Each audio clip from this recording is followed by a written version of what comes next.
Our 2 cents. With Oscar.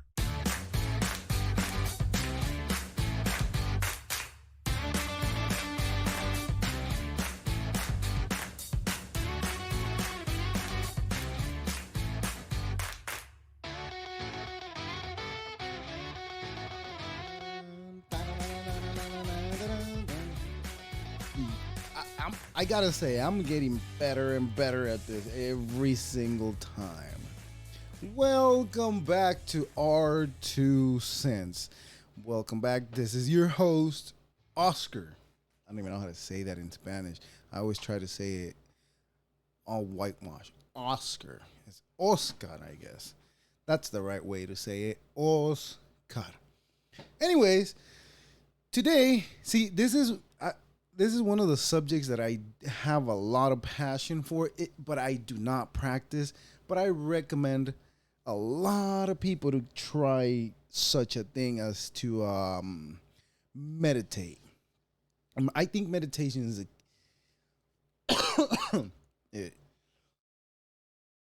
excuse me. I think meditation is much needed for people that have a busy lifestyle, that everything seems to be going and going and going and going and nonstop. But that's just what I believe. But today we'll be talking to his TikTok handle is Venerable Tri Dao. He's a Buddhist gentleman. That he's a teacher that teaches people how to meditate and how to be in that mindset. I just find it interesting. There's so many things about that lifestyle / religion that I like to learn, but we'll see what we can learn from my new friend. As far as I understand and I know, but I skipped what National Day today was too. But anyways, that's not important. That's not important what National Day today is. All you need to know is that today is August 4th, Wednesday. And we are here and we are going to keep doing this. And we're going to wait till the gentleman answers our invitation. Anyways, happy National Day. Well, but this is a great day because it's a national day of a little bit of things. It's not a national day of like 6 things like we had on Tuesday, right? It was like 6 different national days on one day. Anyways, but happy National Chocolate Chip Cookie Day. Now, chocolate chips are they overrated? I doubt that they're overrated. No, they're not overrated. I think there's a next level to that.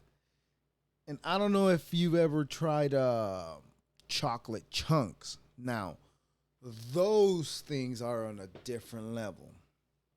Those are on the level that will give you diabetes if you keep eating them the same amount every single day. I guess any sweets will give you diabetes if you eat them too much. And the second national day is National Coast Guard Day. Is that a branch of the Army? I don't know, but I think they do the same thing, right? They protect, right? They protect the waters. But if they protect the waters, what is the Navy for? For airplanes, I guess. No. What does the Navy do?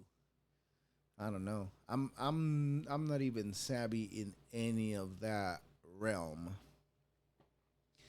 But yes, today it will be National Chocolate Chip Cookie Day. But I'll add an extra step to it. Let's say it's National Chocolate Chunk. That'll be like an alternate to that day. I need to stop messing with this microphone a lot. So we are gonna wait 1 second.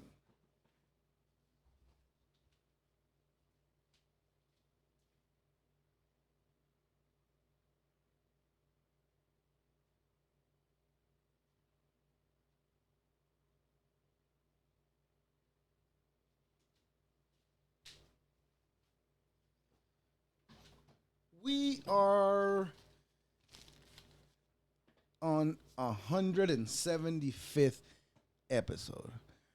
What a journey this has been for us. I remember when I started, it was just, I wish I had this much done. I wish now. This is, wow, how do I even describe that? I think my dog got too excited and it jumped a little bit too much, but we have to correct those jumps, unnecessary jumps. She got too excited and she got my face. Poor little thing. She hadn't seen me all day. She jumped on me, but that's not what I'm here. I just noticed it, and I know somebody's going to say, oh, what happened to your face? My dog scratched me. She got too excited to see me. Anyways, but what was I saying? Chocolate chunks, not good for you, but they're delicious. We enjoy paying a very high price for all the junk that we eat, and we just keep shoving it down our gullet and just keep eating them. And even though most of us know that a lot of the foods that we eat are not in any way, shape, or form healthy for us, then I don't know what to say. I don't even know. I find it offensive when people don't want to know the information, and especially it's the older fellows that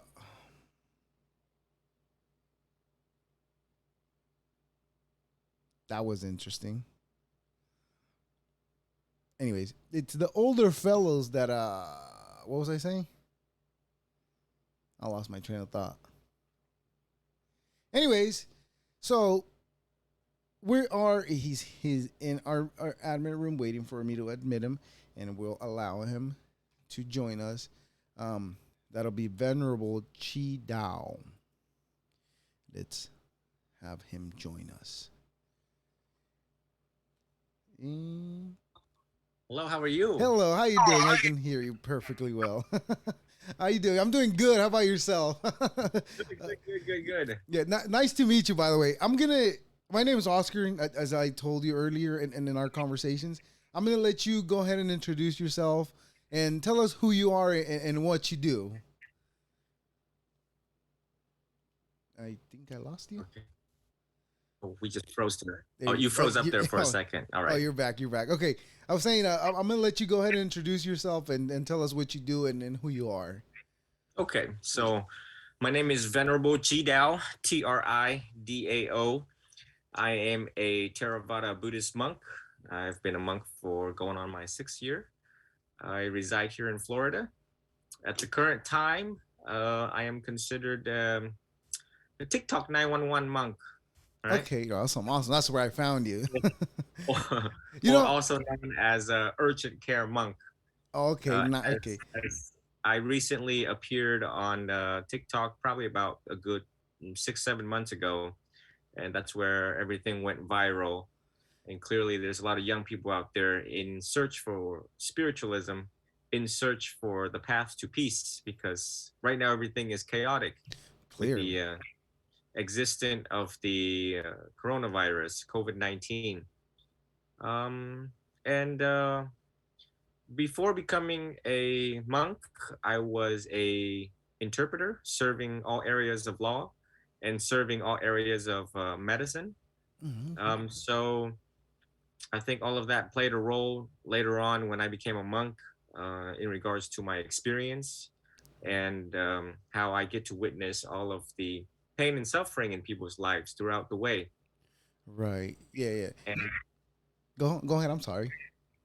yeah, and I think that's what people see nowadays is the collective experience in my lifetime to now apply the teachings of the Buddha and psychology to help people.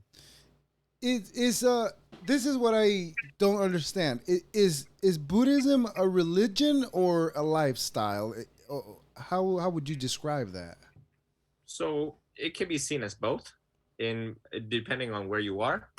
If you, for example, live in like Thailand, then it is more religious. It is more of a religion.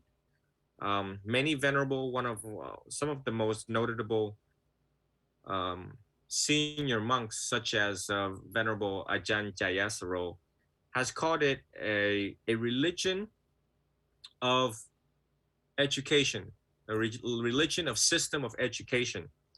And I will most concur to that. It's my standpoint that it is a philosophy where I Okay. stand with it myself. So it can be seen as both, but more of a philosophy way of life. When we look historically into Venerable Thich Nhat Hanh, this wonderful author right here, Thich Nhat Hanh, right? Okay. Very Okay. well known Buddhist monk that have appeared with Oprah and Dr. Martin Luther King back in the days. He has said that there were Catholic priests that came to him and practiced Buddhism, and as a direct result of that, they became a better priest. Oh, I can see why. I mean, the spiritual aspect of it gets improved, right? Yes. Yes. That thing that you have right behind you, that resembles a lot. 'Cause I was raised Catholic. It resembles a lot of from Catholics from the well, I forgot what it's called. I'm pretty sure you know where I'm going with this, right? But where they put the air quotes body of Christ that they used, Mhm. it looks similar to that. What is that used for in what you do? Yes. So this is the eight spokes. This is the Dharma Wheel. This represents the Noble Eightfold Path. Okay. The eightfold Uh, path. What is? sometimes, thi- sometimes this could also be replaced for the image of the Buddha. Oh, okay. If Okay. the image of the Buddha is not present, this itself also is the Buddha, as it reflects the teachings of the Buddha. Okay. Yeah. Now And I'm sorry. Go on. yeah, the Noble Eightfold Path is the path to achieve liberation, true inner peace, true inner happiness, and true inner liberation by following the Noble Eightfold Path. It start with right view, right action, right livelihood. It's a right concentration, right uh, mindfulness. So, but we'll go into details later. That's what each one of those what are those called the Spokes, yeah, one of the spokes. eight spokes. That's what each one of them it stands for. Yeah, represents I the Noble represents. Eightfold Path. Each Oh, for okay. each path. All right. How important is the image of either those that you have right behind you or the image of Buddha? How important is it? Is it as important as the Catholic religion? Because they adore those images. The Catholics do. But is it similar to that, or is there Nah. any So adoration involved? not so much. The most important, I would say, is the teachings of the Buddha, the teachings of the Buddha, Right. uh, which so people need reminders. We humans, we simply forget, and therefore, when we see the image of the Buddha, it's very peaceful. Most of the time, the Buddha is closing his eyes. Most of the time, he's in a lotus meditation position, Hmm. and that reminds us to also cultivate awareness and mindfulness by meditating. So, a lot of people ask me, for example, is it appropriate for me to get like a tattoo of the Buddha on my body? Ah, Is that appropriate? so it is my standpoint, yes, and it depends on where on the body. Typically, you want it above your chest. Okay. So when we monks or when we're holding the image of the Buddha ourselves, when we're holding the image of Buddha, it is typically chest level and higher. So of Okay. course you wouldn't want to put the image of the Buddha elsewhere, like on your leg or something like that. That would be disrespectful in other areas of the world, such as Thailand. Uh, Now, They would frown on. right, is And Thailand the birthplace of Buddhism? no, it's India. Okay, okay, that's interesting. Yes. Does that include I don't know. I just know him by the way that looks, and I'm not trying to be disrespectful in any way. But the other one that has the multiple arms is I think it's So an those elephant. those Buddhas mostly you see in the Mahayana tradition of school of Buddhism. So Okay, there are three primary school of Buddhism nowadays, and there is the Vajrayana tradition. For example, the Dalai Lama, okay, right, I know belongs that to that that one. school of Buddhism. You have the Mahayana, is mostly you see in China, Japan, Korea, and then we are the school of elders, which is the Theravada tradition. So it Okay, all started with us. Then okay, that's the historically beginning. down the road, there's the split of the schools based on certain disagreements about what people heard in regards to the teachings of the Buddha, since he never wrote anything down. Oh, okay, Um, interesting. I just wanted to finish up uh, the image of the Buddha and tattoos. Yes, please. So I'm it's sorry. my I'm jumping all standpoint. over the place. Oh, it's okay. It's my standpoint that I would rather have people have the image of the Buddha on their body above their chest as a reminder to be mindful, as a reminder that they've chosen the path to peace, as a reminder what would the Buddha want you to do in this moment, Okay. versus them tattooing a picture of a Glock 17 9mm on their arm, Of or course. a grenade, Mm-hmm. or anything else that promotes violence or reminds another human being of violence. We see the sticker, what will Jesus do? Right. And sometimes, what do Jesus want you to do right now? So the image of the Buddha could replace something like that, such as, what would the Buddha want you to do right now? Would he want you to let Right. it go? Would you react in anger? Would you accumulate bad karma? So it makes Right. people think, stop, think, and reflect in those moments that they're very heated.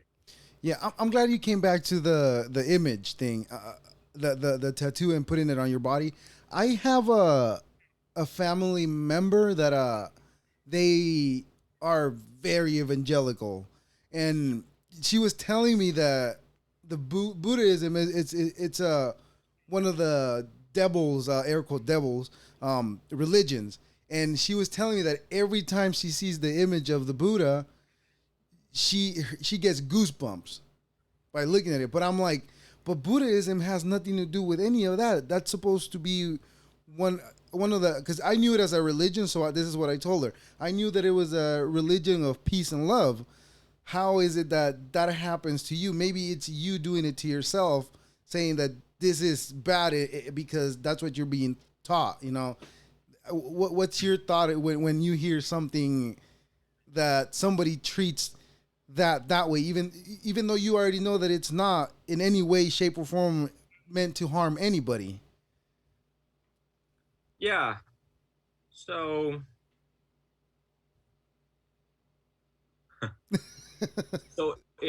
in modern day, right, to this very day, 2021, Right. we have this monk in Myanmar, which is formerly known as Burma, and Okay. his name is Venerable Wiratu, Wirathu. He's quite on fire on YouTube. Now, Okay. what I mean on fire, number one, he's getting a lot of attention, and number two is a not a good thing. Fire also means anger and Hmm. hatred in Right. his heart, that he has spread hatred towards the people of Rohingya, the Muslims Okay. in Myanmar, to the point where they have started to kill each other. Not good. And so now on my viral TikTok, people are saying, "I thought you guys stood for peace. Um, uh, So what about people in Rohingya? People in Myanmar? What about the Rohingya people? Mm-hmm. So because I don't live there, I cannot fully comment on it Of because I'm course. not with Wiratu. I can't really comment on it. But we can see clearly that hatred, well, anger and hatred is amongst all of us as humans. The Buddha knew that. The Buddha knew that 2,564 years ago. And because of certain views, this man has turned to the dark side, or so it appeared that way. Okay. Uh, no true Buddhist, and particularly ordained monks, would ever turn into the dark side because they understand and see clearly the workings of the law of uh, karma, the law of cause and effect. So, I mean, that's his karma. So nowadays, in 2021, when people say that, oh, if this image reminds me of something different other than peace and compassion, there's a likely chance they may have been exposed to the other side that does not look so good. That makes sense. And that's something that is beyond my control. The Buddha have cautioned us to look inwards, not to judge other people, but to look at our own faults, to find our own faults, and to work on them. This is Right. easy for any of us to judge. I don't like Yeah. her because she is da da da da da. I don't like him because he's da da da da. But what good does that do when we still have active suffering in our life? That's the most important thing, right? To get rid of that suffering, and as a return, it's all. I think of it that it's all a circle. You get rid of that suffering, then you feel better, and then you're not putting that type of negativity or that type of bad karma out there. Yeah, that's interesting to know that well, of course there would be that side as well too. Because if now that I'm thinking about it, I think about the Catholic Church of the things that that I'm gonna say air quotes, the air quotes they did, because I wasn't there. So I mean, but we know that, I guess we have been taught the history. I should say we have been taught the history of what they did. So I can see how it would be easy for a group to gravitate to the negative side of it, and that's the sad part, because I think the religion, it's a thing that we've all have needed throughout history to be a community. That's what it's needed for a community, because it brings people together. It is good. I that part of the of religion, of whatever lifestyle that they have community, I enjoy. But the other rest of it is just like, you don't know what to do with it. At least for myself, it puts me in a place where I'm like, is it right for me to deny that completely, or is it right for me to just be like, I don't. I just said that, deny it completely, or embrace it. I have a struggle for it, so that's why every time somebody that asks me what religion I'm from, my answer is always, I have a conflict of interest with religion. Um, I, it just so happens that I gravitated towards Buddhism because it makes the most sense to me. It is scientific.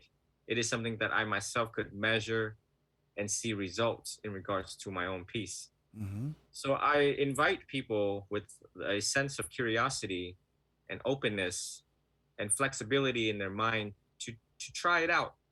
Um, because I mean, with any religion, um, yeah, the Buddha himself was very confident. He said, "Listen, you don't even have to believe me. You don't even have to listen to me.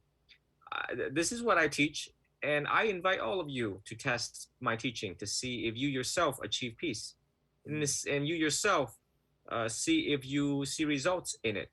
Do not take my Mm. words for it." So I will concur with the Buddha. I mean, it's my job as a monk to prove the Buddha wrong. I haven't been able to do so.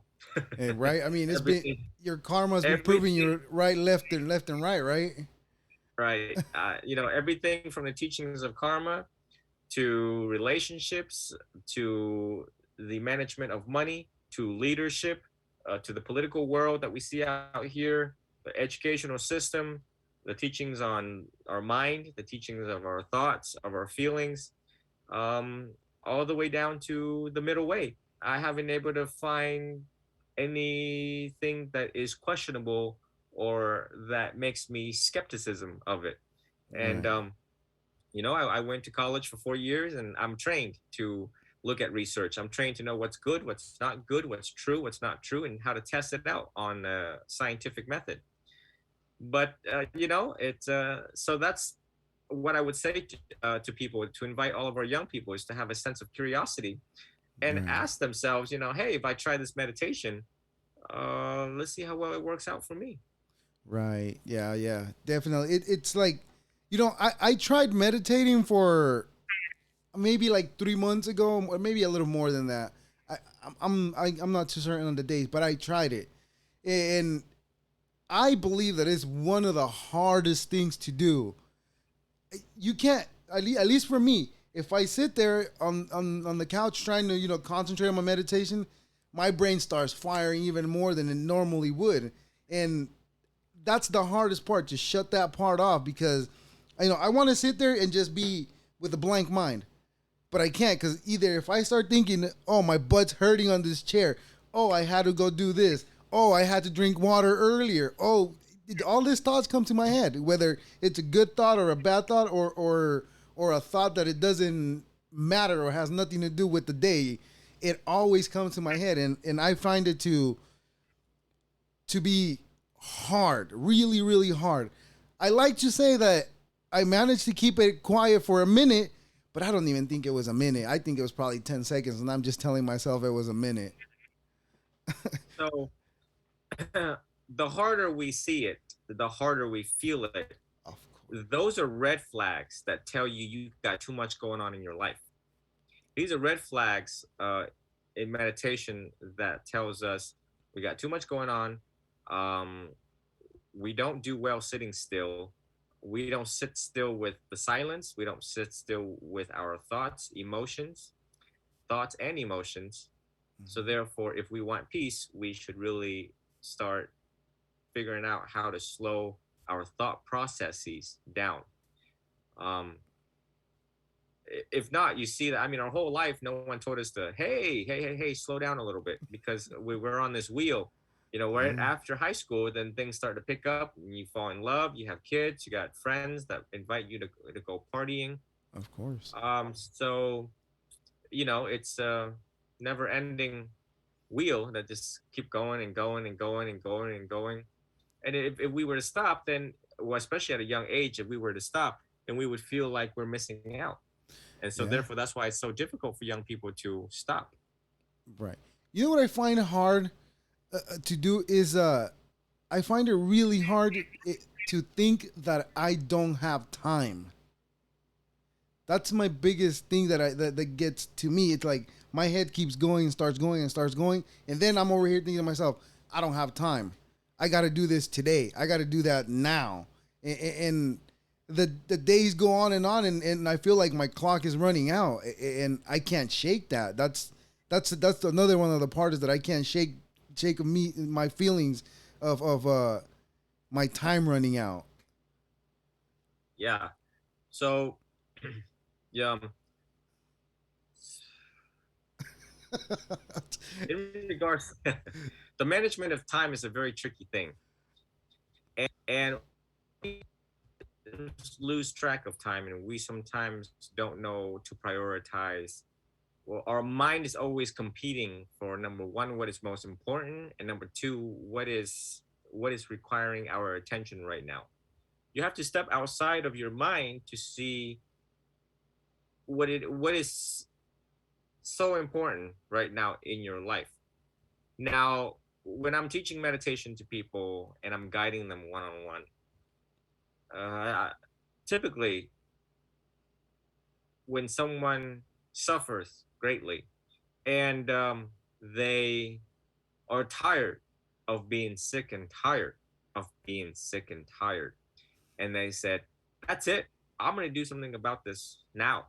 And my health is important. My mental health well-being is important right now. My physical health is important right now. As a direct result of my mental stress, it has affected my work. It has affected my family. It has affected my sex life. It has affected the way how I sleep, and I will go at any length to find peace, whatever philosophy or religion it may be. Mm. Those are the people that will dedicate themselves to this path. They will drop everything because now they see the dire consequences of what that stress can do to them. Right. So for those who tell me the excuses, explanations, or reasons that I don't have time or da da da da, you know, it will come to a breaking point where you will hit some sort of a rock bottom. Or if you overwork yourself, you will end up in the ER. And when they stick an IV in you, hopefully that kind of wakes you up. We Yeah. have to be sick and tired to be sick and tired to start prioritizing our health. Mm-hmm. Definitely. You know what? In t- in 2015, I got the biggest I've gotten. I got to 220, 255, 260 around there. And I'm just bringing that up because you're talking about tired of being tired. That's when I got to 150 to 255. I'm sorry, I realized that I was tired of just keep getting bigger and bigger and bigger. Because I tell this story too to everybody. I was sitting on the forklifts. I used to work a warehouse, so I was sitting on the forklift and I could feel my man boob sitting on my stomach. So I was like, "Ooh, that's not good." And that's when I realized that I was tired of being tired. And I started working out a lot, and I felt a lot in my life ease up a lot more. And that's when I came across meditation too, and that's when I started trying to implement it. But like I keep saying, like I was telling you right now, it has been one of the hardest things that I cannot stick to. But I always come back to it because I want to. I want to get good at it. I want to get good at shutting my mind off because, like I said earlier as well, I think it's important for us to be able to just shut it all off and live the moment, right now, just not worrying about what's gonna happen tomorrow or what happened, what already happened. Most of it, um, shutting off, I mean, that's probably impossible to do because our mind is designed the way that it is in order to ensure our survival. Okay. So shutting it off is not the key. It's very difficult shutting it off. I mean, to me, that would sound like you're dead. I mean, shutting off is when you're dead.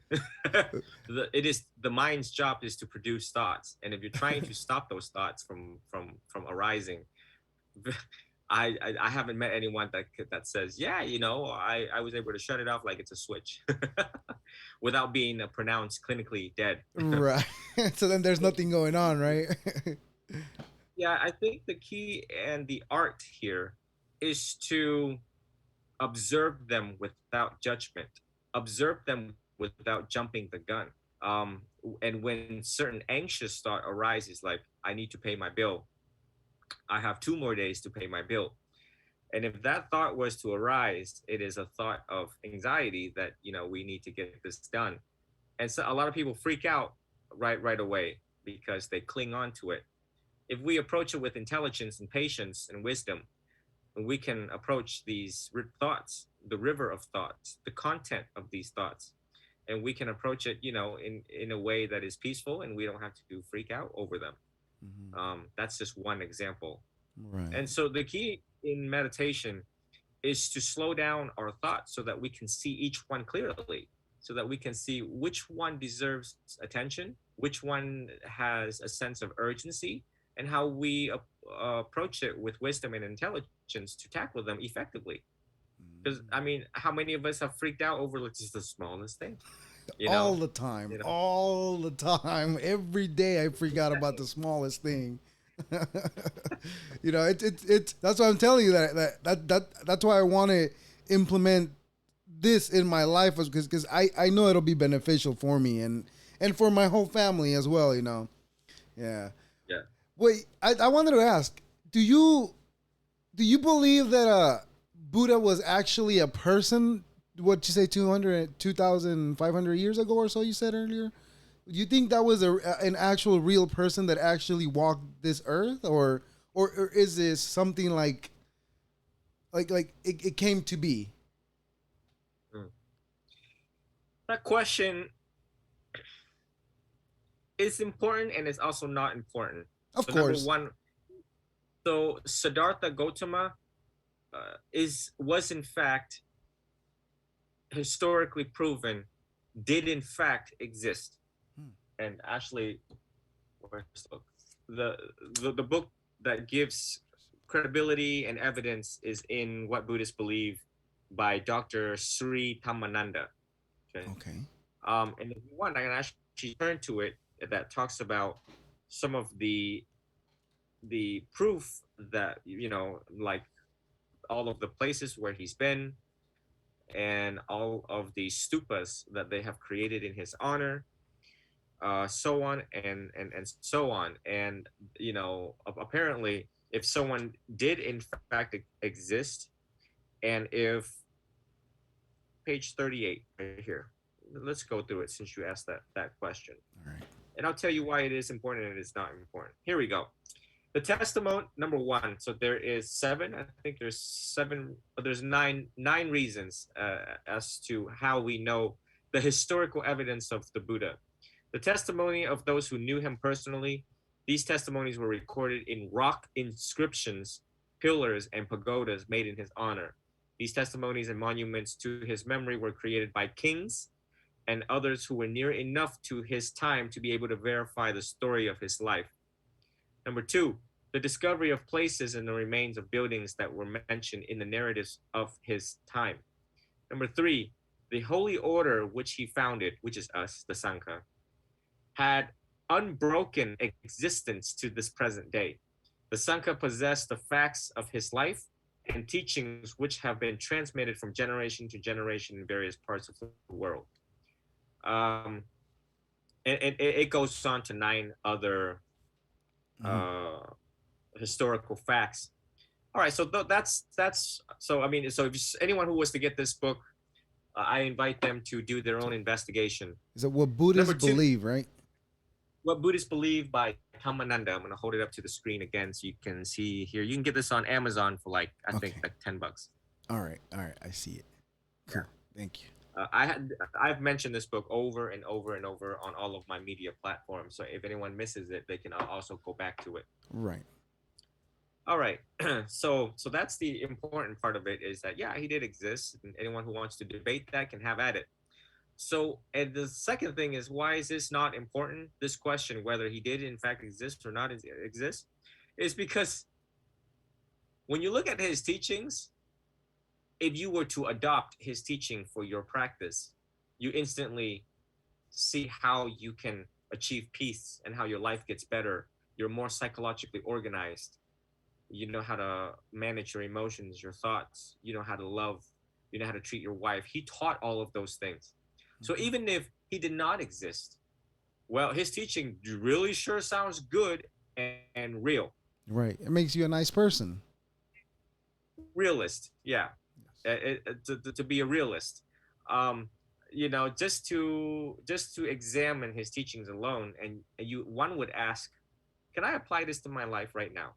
Can others benefit from me practicing this way? Can I benefit from practicing this way? Will my parents notice the difference? Will my wife notice the difference? Will my friend notice the difference? And do I notice the difference when I lay down and go to sleep at night? Because no matter who you're with or who you're sleeping with, either you're sleeping with like having sex with or sleeping with next to in a room, you're always alone with your thoughts. Mm-hmm. Yeah. Yeah. You are. Ah, and it is exactly that the Buddha taught is how to achieve peace and to reduce mental suffering. Ah, and so when you examine these teachings and then all of a sudden you sleep better, you function better, you're more healthy, you're happier. And does it matter now that he did in fact exist or not? Yeah. I mean, as long as the teaching is implemented correctly, right? It's really like you say. It doesn't matter if it did exist or not. Well, that's interesting. Yes. Yes. Definitely. What about the robe? Is the color orange important, or can it be a different color, or there's about 7 or 8 colors. We can use any colors from the leaves that fall to the ground, especially during autumn season. The Oh. colors represent death. All of the colors represent death. Um, Purple is another color. Purple's pretty cool. I got a student that gets a kick out of purple, kind of like this book that I just held up. Okay. Rarely do you wear purple, but so we can use, red, all the spice colors that you see during autumn when the leaves fall from the tree. Oh, so go on. So orange was the first available color, was the first available dye back in the day using barks and leaves. Oh. In summertime, I usually wear orange so that it deflects from the sun, so it doesn't get so hot. Oh, that Particularly right makes now in sense. Florida, it is extremely hot. Humid too, right? Um, I'm sorry. Humid too, right? Yeah, really humid, Oh, really hot. So I use the advantage of the bright colors to deflect. And then winter times, more muted colors. Yeah. Now, when you chose to I'm sorry, when you chose to follow the path that you've engaged in, it being a venerable, right? Um, did you have to drop everything that the like say everything that attached you to, I guess, a regular life? So I was fortunate enough to have experienced all the worldly pleasures in my life. I'm 34, and on or around 20. Oh, it's been so long. 34 minus 6, so you get like 27 or something like that. Yes, 27, yes. 28. 28, So I 28. got to experience, yeah, I have fallen in love. I have fallen out of love multiple times.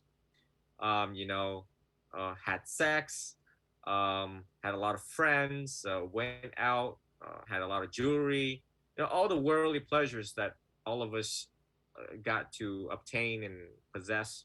I was able to go through all of that. What did it for me was when my grandmother passed away and my best friend Jacob Hall passed away in 2015, was when I hit rock bottom. Okay. Yeah. And that was when I decided, and of course, me and my mom never got along. So everything just pounded, everything just, I just hit rock bottom. Everything just came at me all at once. It was very overwhelming. That Okay. was a senior year of college for me. And I had really bad ADHD in my college days, a lot of relationship issues, didn't know how to love. So I figured maybe I should go to school and study how to love. Well, that's one way to start, And right? yeah, I was taking care of my grandma at the time. It was just chaotic. It was just the typical chaotic life of a young adult, of a teen, Trying to figure young it all teen. out, right? And then all of a sudden, Jacob was like a brother to me. I'm the only child in the family. I don't have any siblings. So Mm. Jacob Hall was my best friend, and we did everything together. We played airsoft together. We were at the time gonna go into law enforcement together. We were just, he was so chill. He was just something about him that was just so chill, and I felt right at home being with him, and vice versa. And the night that I ate dinner with him and his girlfriend, everyone was all happy and dandy. And then the next morning, she called me. She said, Jacob died last night. In his And sleep? so that came immediately after my grandmother had already passed. So I was trying to heal from my grandmother's passing. Mind you, she's the one who got me into Buddhism. And now Jake just dropped dead at age 21. I Oh, was I was 26, turn- something like that at the time. okay. Yeah, I was on a suicide mission. Ooh. Everything I did was designed for me to Just spiraling out of extinguish. control. Yeah, I was spiraling out of control. Just That- doop, doop, doop. And so I started to strategically give up a lot of things, um, in order to head towards the path to peace. Started cutting off a lot of drama, cutting off a lot of unnecessary people. Started to look at the science of my life.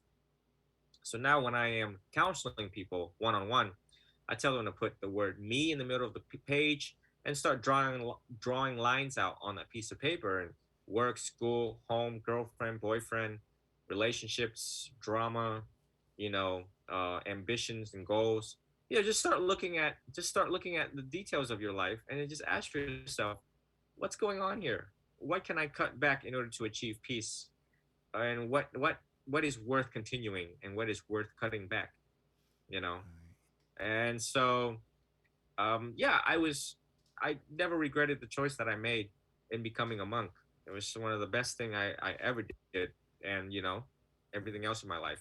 Right, right. It's that's crazy. That it took your grandma was the one that got you into this, but it took your friend to happen whatever happened to him, right? In order to finally push you into whatever path you've chosen to now. That's interesting. Yeah. Well, I had started veering towards Buddhism since 14 years old. Um, and matter of fact, upon talking to another person today, I actually rethought about how many years that I have actually been meditating. And I think it's 14 or 14 and a half. If I go back to the very first traffic ticket that I got, because the judge says, yeah, you need to do community service. I said, fine. I'll go around the corner and do community service at this temple. And that was the start of me exposed to the statue of the Buddha, the chanting, and the meditation. And I was like, wow, what is that language that these monks are chanting? And it was like Namo Tassa Bhagavato Arahato Sama. It was awesome. It was awesome. It was as if in my past life I was a monk, and I instantly recognized the language, and that's Wow. what it felt like. It, So Venerable Bu Feng started to teach samatha meditation, in breath but, out breath to. It's like a mantra. Butto, Butto. So Butto means Buddha in Thailand. okay. So I meditated that every single day at the temple from 7:30 to 8 for Wow. about 14 years, for about 13 or 14 years. Um, and I disciplined myself at that age, 14 years old, 15 years old, 16 years old, and so on. At And 14 that's years how old. I know that if you want it bad enough, there is no if buts about it. I Yeah. had girlfriends in between those times. And listen, when that 7 o'clock hits, I'm at the temple. From Uh, 7 to 7:20, I'm listening to that chant. End of story. I don't care if y'all got drama going on or not. Not my problem. right, right. That was like my sacred time. That was like me time. Period. I mean, you can call me narcissistic or self-centered, but I was gonna go to the temple no matter what, Yeah, you unless had the to find the your earth broke in peace. half. Right, That's right. right. So off I went, and it paid off later in life. So the accumulation of discipline, the accumulation of sitting there and meditating, later when I hit rock bottom and I went to take on a year long silent retreat up in Gainesville, when I actually sat and meditated, boy, I tell you what, when you taste peace, it's like, wow. I've shared this experience before. One of the nights from 11 p.m. until about 1 or 2 a.m., within those 3 or 4 hours when I meditated, I was in nirvana. And it was like this dark space, kind of like the Simpsons, kind of like you see little white stars in a dark space. Right. I couldn't feel any more physical pain. I couldn't feel the sensation of my body. The samatha meditation took me to this place, and I know I was there. I know I was there. So a Buddha is one which knows, Mhm. right? If you know what you're doing, doesn't matter what you're doing. You know. If you know that you're reading, if you know that you're washing the dishes, if you know that you're walking, in those moments, if you're not thinking about the future or the past, you are now a Buddha in those moments, Oh, okay. right? So how many enlightened moments do you want in your life? And that was amazing, and my body just went there, and I know that I was there for about 20 minutes. But by the time I opened my eyes, uh, it had been 4 human hours. Wow. And I was like, what? crazy. I looked at the clock and I was like, no, no, where was I? That was another plane. That was another existence there. So Venerable Yutatamo, who has 100,000 followers on YouTube, once told the story of a woman who kind of left to heaven, and she was in heaven for like a couple hours, and then she came back. And by the time she came back, her husband already like spent like 60, 70 years on earth. So I could describe that I actually went to heaven, whatever that heaven was, even though it was dark and not like cloudy like we think it is. Right. And under definition of enlightenment, I did in fact got to that enlightenment for 20 minutes, 20 minutes heaven time, you know, but 4 hours on or about 3 to 4 human hours. How And how once long you have taste you it, how long have you been meditating when till you were able to do that? Because you say you started at 14. How old were you when you did that? so yeah, that was about after 15 years of meditation collectively. Wow. And you were only it felt like 20 minutes. Wow, Only 20 minutes. that's interesting. That's see, it also when somebody tells me they had an experience like that, it makes me think like then what is real if we are if there's humans that are able to do what you did, like is this life even real or what are we waiting here for, you know? It makes me question that aspect of life as well.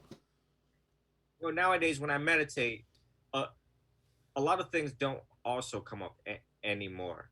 Um, when I closing my eyes and I meditate like on the beach, like if you ever just look at some of the pictures of me meditating, you will see it. You will see the peace that manifests through the face. Um, Yes. and you know, a lot of things don't come up anymore. Like the past doesn't come up anymore. Some people's past haunts them, and some people are so anxious, full of anxiety that it's not peaceful for them to close their eyes. I will also give this analogy. So your doctors, like brain surgeons or heart surgeons, they spend, oh goodness, like 20 years right after high school. To Right. become a heart surgeon, brain surgeon, they invest about up to 20 years maximum in order to get to the point where they can operate on your brain without leaving you paralyzed from the neck down or Right. so on and so on. It's a long process of The learning. the SWAT team, like LAPD, NYPD, they trained countless of thousands and thousands of hours for that moment when someone takes you hostage, points a points a gun to your head, and the hammer of the gun is back, and the subject's finger is on the trigger, and I mean, anyone sneeze wrong, the gun goes off, and you have a bullet in your head, and you're done. The SWAT team is trained. The windage, the the velocity of the bullet coming out of the sniper rifle to end the suspect's life in order to save you.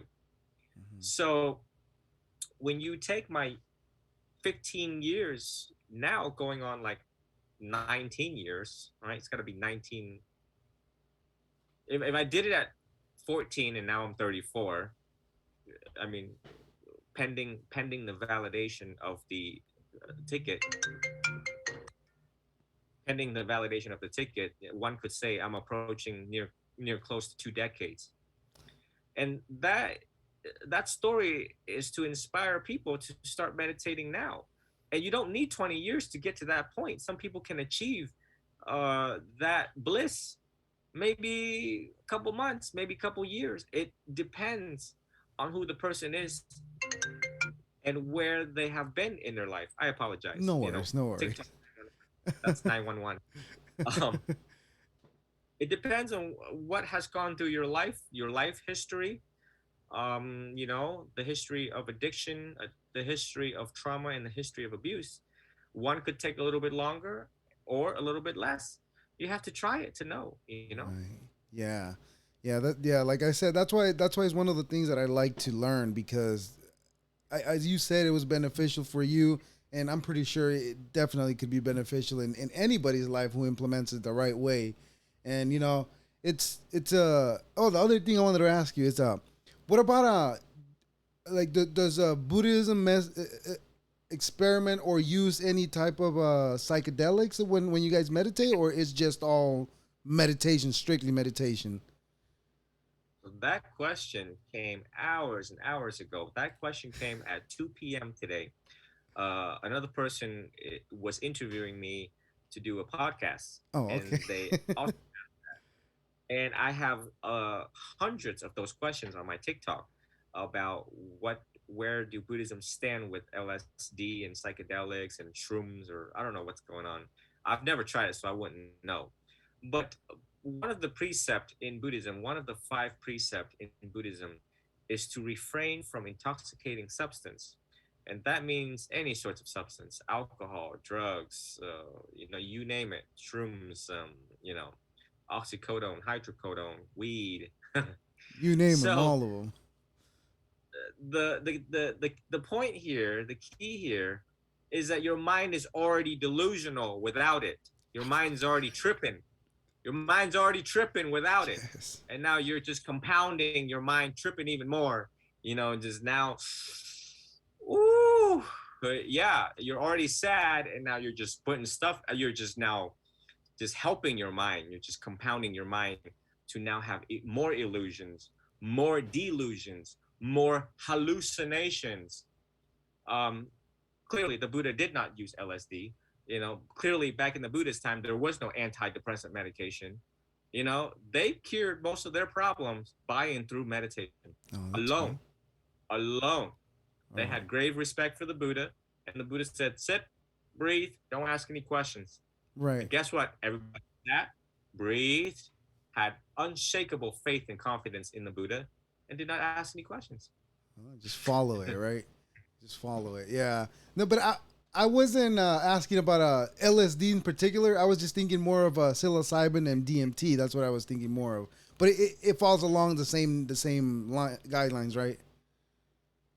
Correct. Yes. So it's my hope that people start to use less of it, because see, even if LSD and psilocybin, which I've read articles on psilocybin before, years ago. That's like that news is like 6 7 years ago when I took notes on psilocybin and how it, Is it it is it opens isn't up. it psilocybin? Yeah, Okay, whatever, however you pronounce it. that one. Okay, go on. Like if I use this every day, I get the pronunciation down to the teeth, but I don't. Right. I don't use it every day. I don't. I mean, the only things I've tried is mushroom and other drugs. But as far as psychedelics, it's mushrooms. The only ones that I've tried, and weed. If you can call it psychedelic. So let's say weed or psilocybin, whatever. You guys get where I'm coming from with this. Yes. So Yes. even if you achieve peace, uh, uh, from it, and it opens your third eye, your fourth eye, and you get to another plane of consciousness, and if you achieve enlightenment and nirvana. Look, my next question for those users is that, so what happened when you don't have it? How do you get there? Right. How do you get, Yeah. Yeah. you know? That's yeah. Let's talk about sex for a second. So there's also something called mindfulness sex. So you apply mindfulness into sex so that you can have more quality sex. We know that teenagers now have erectile dysfunction from watching too much porn. So sensual desire is one of the teachings of the Buddha. And uh, so say if we were to replace weed and replace psilocybin or what is that, LSD, with Viagra. And let's say, yeah, we got this pill that's called Viagra or Cialis or whatever pill you want to call it, XYZ, and we have great sex when we use it. One would ask, well, what happened when the pharmaceutical companies stopped making this? You know what? You are very knowledgeable, and you're in a different set of mind, and you have a different thinking than most of us. Most of us don't even think of what's gonna happen when I don't have the accessibility of that. We don't ask that, and that's why I when I saw you, I wanted to talk to you because I'm like, just psilocybin, DMT, and all that stuff cannot be the only answer. There has to be a different way. And obviously, I've known about it for a long time. It's just I never had the opportunity to have this conversation that I'm having with you today. I've never had it other than it presented itself, and I was like, I want to talk to him, see if he wants to talk to me. But yeah, it's interesting. We don't think about that. as a regular person that tries to meditate, yeah, I definitely do not. I don't even cross that mind in my head. That thought in my head, I should say. So I had a best friend of mine that I grew up with, and he sat in the car with me, and he said, "Can we stop by this place? I need to get some more kratom." And I was like, what's that?" And he said, "Yeah, it treats my lower back pain, and it's good stuff. I only trust this place. It's potent over there. I get what I pay for. It's very expensive." Of course, I have to caution myself not to, be judgmental or put my 2 cents in, and just kind of observe. I observe a lot more than, and the timing of my advice has to be right, Right. the skillful timing of my advice. But, in my head, in those moments with one of my best friends, I just internalized just the suffering of having to rely on kratom. Mm-hmm. So what does that mean? The suffering of relying on kratom, or the suffering of reliance on anything, on XYZ or DMT or LSD, or you know, which is now we go into the details of it, which is the money to obtain it, Yes. It gets the pricey. suff yeah, the suffering of obtaining money. Hopefully it's clean money and not dirty money. Like, yeah, I gotta go sell more weed in order to get kratom. I gotta sell more guns in order to buy LSD or cocaine or whatever. Okay. Right. And if you don't do it the legal way, then now you have DEA agents, ATF agents watching over you while you're trying to make money to support your addiction or reliance on LSD. Okay. Right. Hopefully the place where you get it stays in business, depending how ethical and moral they are in their business practices. So there's a suffering of that. Yes. We live here in Florida, so there's hurricane seasons, and hopefully the hurricane doesn't blow off their roof, or they file for bankruptcy, then they don't exist anymore. So now you have to find another place to find quality kratom. Right. And then the list goes on and on. Just sit Yeah. there and think of ways that could go wrong, that you relying on this. And one day it's not going to be there forever. Do you really think it's going to be there forever? My school's not there forever. What is that school that they tore down of my middle school? Like all things conditioned are subject to impermanence, said the Buddha. Right. Yeah. I So can I see like it. it. I'm sorry. So Go I on. like everyone to explore that. Yeah, okay, it's great, it's good. We feel good when we take it, when we smoke it, when we snort it, when we inject it. Like, that's great. I mean, if that is your middle way, then have at it. The Buddha has no judgment in regards to how you find the middle way. The Buddha says that whatever's too extreme, you might want to relook at that. Too much sex, too much LSD, too much sleep, too much drinking, too much water. It's not good for you. Mm-hmm. Too lazy of anything, sleeping all day, all night, not working is not good for you. Playing video games, getting lazy. And the Buddha's like, find your middle way. And so if you were to say, "Dear Venerable, my middle way is snorting cocaine," then one would ask, what happens when it's not there? How would your mind react? Now you go into withdrawals. Mm-hmm. Now you got to deal with that. Yeah.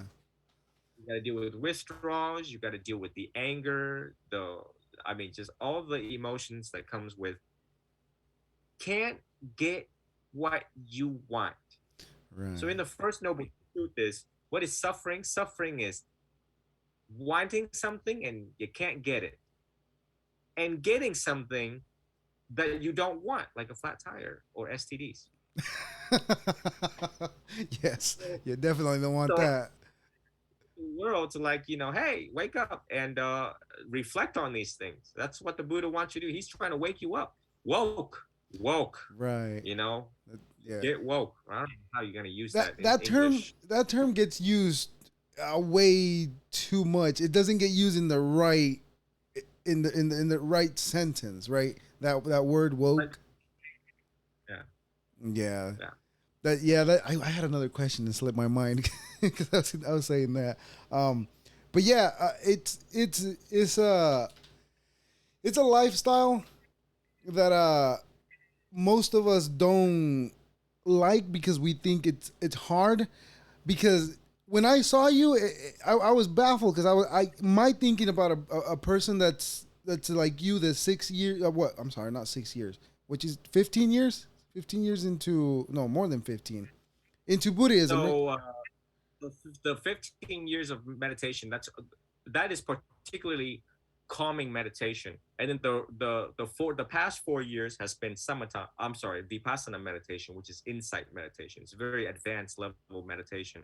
Okay. But when you put the two together, you get about on or about 19 years of meditation. Okay, but what I'm saying is, I would have thought my perception, I should say, my perception of what you do is that you gave all this away. You gave all this up. You don't want anything to do with technology because you want to keep your mind zen. You want to keep a level head, and that's why my thinking was like, the people that do this are not here.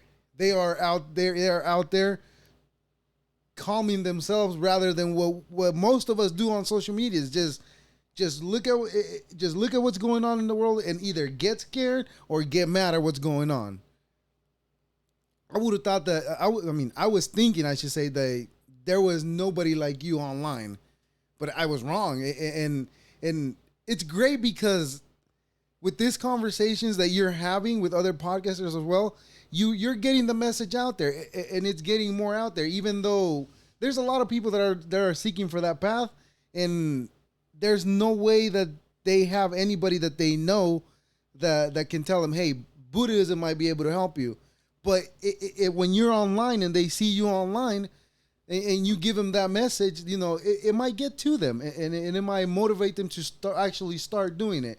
And that's why I was excited when I saw you, because I was like, ooh, I want to talk to him, see what he's about. And I gotta say, I'm really impressed with what you do, and I gotta thank you because of what you're doing, and you're putting that message out there of keeping the peace, and because that's important with what we have going on all over the place right now. But yeah. Yeah. I think part of my inspiring journey is because I think people see it's amazing. There's a lot of monks out there that they can gravitate towards. There's monks out there that's a lot more experienced, more educated than I am, more experience, longer years of being a monk than I am. But they've gravitated towards me, and I think that they see my life journey in my eyes. That I think that they see the piece, they see the message, they see my history through the tone of my voice. Mm-hmm. How real it is. This is a real person who have suffered so much as a young man, and that he did something about it. And he figured out an intelligent, effective way to save himself. The Right. Buddhist said, "No one can save you. No one can, and no one may. You must save yourself." So everything in my life that I have done, all of the studies, in my family, we have doctors and lawyers across the board. Um, I am the only one who studies psychology. Oh, One okay. one must reflect, wow, he dedicated to studying the human mind, the way how people think, feel, and behave. Well, number one, I did it for me. I did it to like save myself. Like, I recognize my weakness and the courage to say, yeah, I'm wrong in these relationships. When you have three girlfriends tell you, hey, you're controlling, oh, well, maybe it's not them, maybe it's you. And I started pointing the finger inwards, and I said, oh crap, I'm going to do something about this, because this is not the way to live life. This is not peaceful, and I'm going to have a reputation of being this controlling guy down the road, if I don't do something about it. And one of the very first book that I suggest people was the cognitive behavioral therapy book. It ran away, but this is the workbook. But they have the book and then the workbook. So I'm just showing Okay. you for an example what it is. So this book saved my life. Again, save my life. So people need to figure out how to save themselves. Right. And that's exactly what the Buddha taught: is to save yourself. Use the teachings to save yourself and then inspire other people. When you achieve peace yourself, you will inspire other people. And that is exactly what I did. I achieved peace. And as soon as I got that aha moment, that awakening, and I was like, got it. It's verified. Facts. That's how you do it. back. And I was like, okay, all right, well, time to pick up this phone and whatever this TikTok thing is, let's send it out. Let's put it out there, and whoever gets the message gets it. If they yield and heed the advice of the wise, then they too will be wise. Of course. You know, that's just simply put. In my whole life, I was a student, and my whole life I listened more and spoke less, so that I could really figure out what's going on in making sense of our world. There's a lot Right. of information, competing information, information overload in our world right now. Oh yeah, And there's you know, bunch of 'em. when my professors spoke, when people who were older than me spoke, successful people, you know, businessmen, CEOs, when they spoke, I tend to gravitate towards successful people because I wanted to be successful. And you know, you put all that together, and this is the making Mhm. of this particular monk. Right. Yes. And like I said, I'm glad that you're out there, and you are very modern because you're putting the message online, and it's getting out there, and it seems like you're growing every day, every month. It seems like you're growing. Even as a person, I'm pretty sure you're still growing. You're not done doing that as well, right? Even though you've gotten to the level that you're at. That's very important. That's So one. in Buddhism, we have 45 of these. So, you know, like for What is example, in that? Christianity, there's one Bible. We have 45 of these, and there's commentaries on top of commentaries. So I'll never stop. I think I'll stop when my body stops. But it's going to be a constant researching, constant studying, and constant interpretation. So the world has more to look forward to. Definitely, yes. And I want to say, man, I'm really, really happy that you exist, and that you're gotten this far into it, and that I've gotten to talk to you. I'm excited about that even more because now I can say I've met a Buddhist, and actually share what you shared with me. And I'm gonna try to implement a little bit of what you shared with me today because, like I said at the beginning, it's something I'd like to learn. Yeah. Well, Reverend, Reverend, is it Chi or Tree? Ji Dao.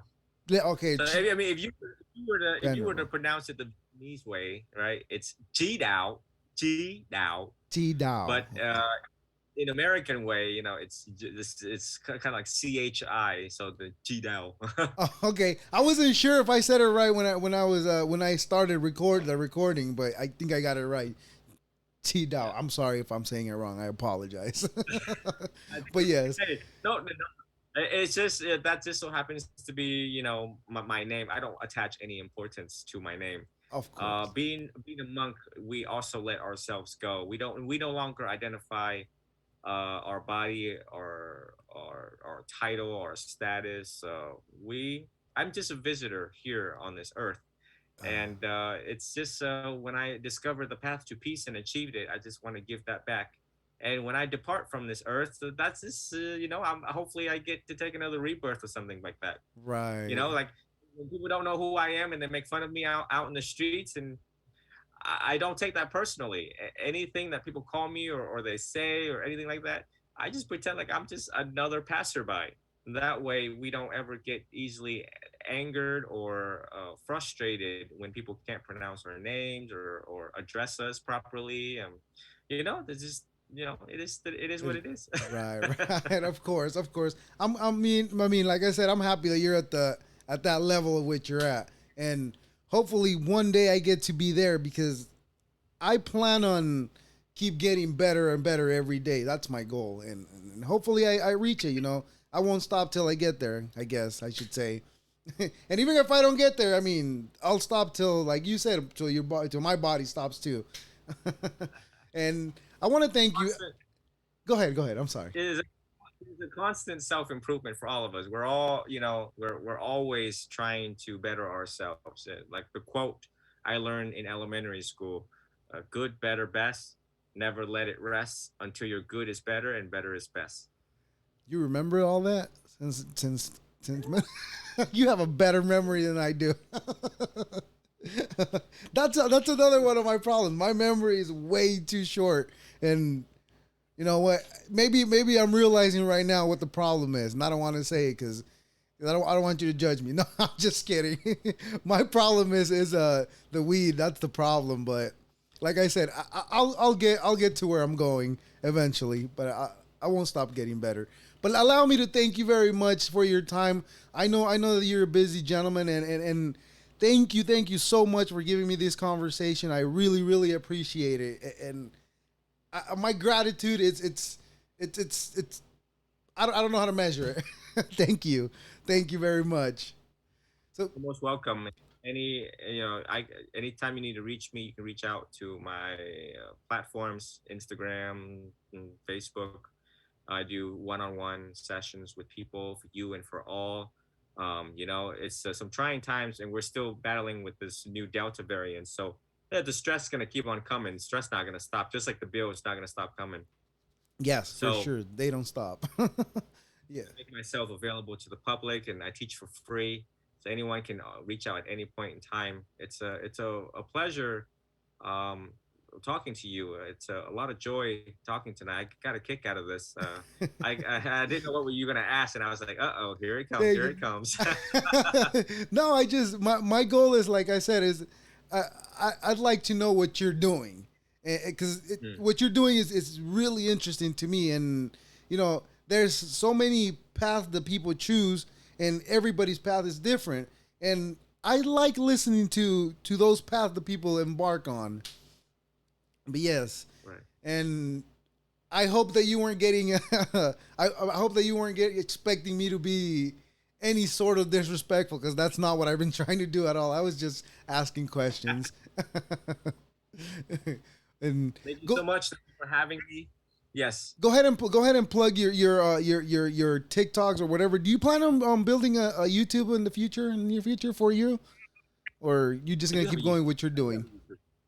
I do have a YouTube. It Oh, actually the actually all this is live on YouTube right now. Actually, okay, great, okay. um, YouTube just actually unlocked a community's post, something that allowed me to now record live when I'm giving teachings. Like for example, on the beach, it was a requirement that you needed to have at least 1,000 followers to do live mobile on your phone, and that just happened tonight. So I was super excited. But yes, I do have a Awesome. YouTube. It's Venerable Chi Dao, or you can just put Chi Dao Monk. I mean, if you Google my name, TRIDAO Monk, you're gonna see all sorts of podcasts that I was previously given. My YouTube, my TikTok, I'm just the whole thing's on there, and Everywhere. I'm awesome. yeah, Awesome. I'm happy that yeah. you're getting yourself out there. Thank you very much for doing what you do. I really appreciate it. Please, if you can, send me all your links so I can add them to the description of the podcast. And yeah, that's it for today. And I'm really grateful that you're out there. And I will definitely will bug you in the near future again, because I got a lot going on here that I need to fix too. Yeah. We all, we all do, myself included. It doesn't stop. Trust me. This is, as long as we are in this body of a human, we are subject to everything that life throws at us, and we just simply learn the way how we're gonna respond to it peacefully. Yes. So, That's the goal. That's what I want to learn. I'm sorry. Go ahead. thank you for having me. May you all be well, be happy, be free. May you all be free from mental suffering. May you all be free from physical suffering. May you all realize the light of your own true nature. May you be healed and be a source of healing for others. Thank you very much. That being said, I Thank you. appreciate Have a your good night. time. Take care. I'll see you next time. Wow, ladies and gentlemen and non-binary folk. What did I say? I was I was expecting a more serious person. I was expecting somebody that didn't want to be asked so many questions, that wouldn't smile. That's that's really what I was expecting out of him. But you know, he's a lot different than I thought. And like he says, we all need to keep a level-headed head. We all need to figure this life the right way. And he's right. I was over here thinking that all the psychedelics that you would do would be really helpful, but I guess there's nothing better than meditation. Excuse me. And I'd like to thank him again for giving me the chance to talk, to have this wonderful conversation that I had. Thank you, Mr. Chi Dao. I appreciate your time. It's Venerable Chi Dao. Thank you very much for allowing me to have this awesome conversation with you. I had a great time with you having this conversation. And yeah, thank you very much for allowing me to be having this conversation with you. Thank you. And please subscribe to the YouTube channel. Check out his YouTube channel. I'm pretty sure there's something that we could all use from his channel. Thank you very much. Again, subscribe to my YouTube channel. Please hit that subscribe button. Thank you very much. And that's it for today, ladies and gentlemen and non-binary folk. I appreciate all of you. Thank you very much. And on to the next one. Deuces.